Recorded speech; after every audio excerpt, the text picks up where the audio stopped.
So when we talk about addiction to AI, what we're talking about is the continued compulsive use of AI despite harm. So when we're looking for AI addiction, we look for 4 major components. We call them the 4 C's: control, compulsion, craving, and consequences.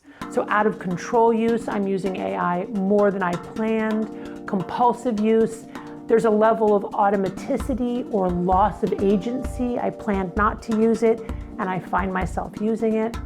Craving is intrusive thoughts or images of wanting to use AI, even when I know I should be doing other things. And then finally, the consequences that we see from compulsive overuse of AI. And they can even develop delusional thoughts where they lose touch with reality because AI is validating their psychotic beliefs. So these are just some of the many adverse consequences associated with AI. And those are the things we look for when we diagnose AI addiction. That is the continued compulsive use of AI despite harm. Why do we use drugs? We use drugs because they make us feel good. And in the short term, they tend to solve a problem, right? And AI does that. It feels really good. So the way that I see it is that AI is just a more potent form of social media. Social media is a drug that works on our desire for social validation and reputation enhancement. It releases dopamine in the nucleus accumbens. It's reinforcing, it feels good.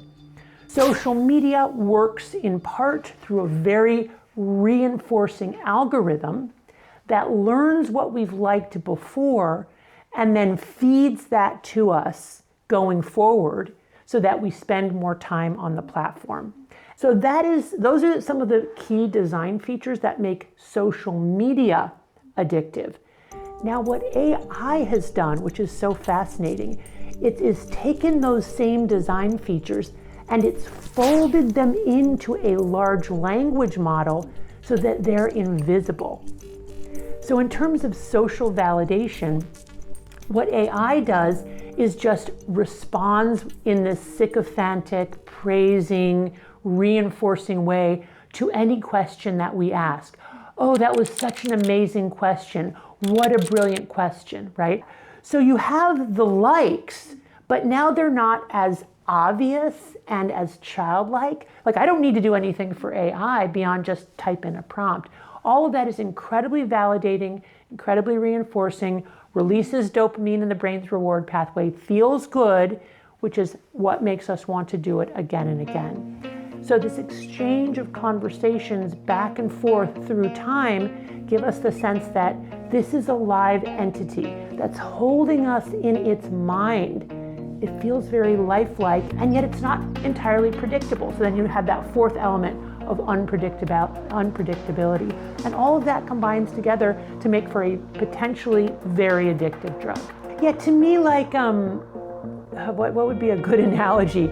TikTok is like beer and AI is whiskey.